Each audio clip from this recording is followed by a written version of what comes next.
Are you terrified about fascism if Republicans win next year? Fear versus hope. Fear is a powerful motivator. The Democratic Party's fear-based argument in 2024 is that if you don't vote for them, you're helping usher in a new era of American fascism, embodied in the Heritage Foundation's Project 2025. We are instructed to take this threat very seriously. I suppose it's a coincidence that making the 2024 race about encroaching fascism distracts from the fact that Democrats have an extremely weak presidential candidate, one who would find it very difficult to win re-election next year on his merits. There is potency to this argument that the Republicans are plotting a full-scale move towards fascism if they win the presidency in 2024. Democratic operatives are quick to warn that a vote for anyone but Democratic candidates is a vote for encroaching fascism. That's scary. That's some real fear-based thinking. That kind of fear-based thinking was commonplace during the George W. Bush era. Let's take a step back in time to the 2024 presidential election. President George W. Bush was running for re-election against Senator John Reporting for Duty Kerry. The campaign was hard-fought, focusing mainly on the Iraq War and terrorism.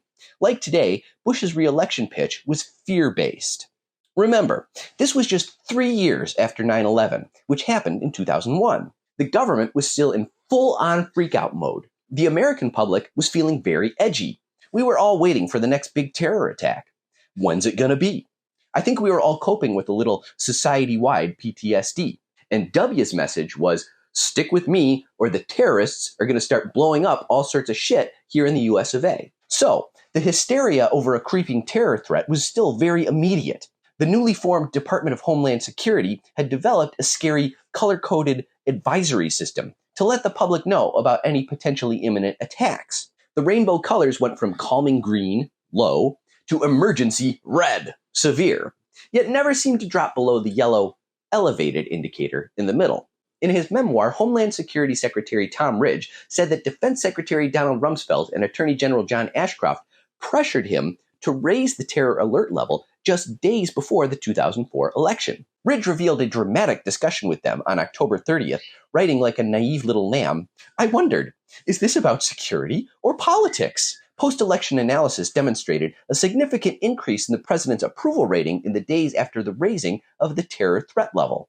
Ultimately, the terror alert level was not raised in that instance. Ridge turned in his resignation exactly 1 month later, claiming in his book that this incident was what convinced him it was time to go. But make no mistake, fear-based politics is what helped secure George W. Bush's re-election in 2004. And you can bet that plenty of the oldsters who run the Democratic Party learned that lesson well, and are employing that lesson right now before our very eyes. Fear-based politics works. I'm not even trying to argue that there isn't a strain of truth to the Democrats' sales pitch. In one 2022 poll, 42% of Republicans agreed with the statement that strong unelected leaders are better than weak elected ones. Of course, 31% of Democrats agreed with that as well. Donald Trump has been joking for years about how he would like to be president for life. And let's not forget that he had his own beer hall putsch in 2021 trying to make that happen. My point isn't that Republicans aren't steering towards authoritarianism in a frightening way. It's that fear-based politics, while effective, only works to support the status quo. When you're voting because you're terrified about some vision of a dystopian future, you're not able to imagine a better one. Fear shuts down hope. If you're scared to death, you're not thinking about the future because you don't even know if there will be a future. This is the problem with having only two parties.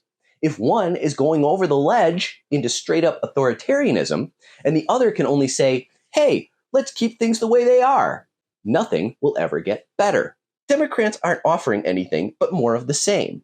Will democracy be secured if Democrats win in 2024? Won't the threat of encroaching fascism still exist in 2026, 2028, 2030? If it does, you can bet that Democrats will still be using it to scare you into voting for them. And nothing will ever get better for a working class that's just struggling to make ends meet in an economy run by and for the rich and corporations, who are the true beneficiaries of any fascist system.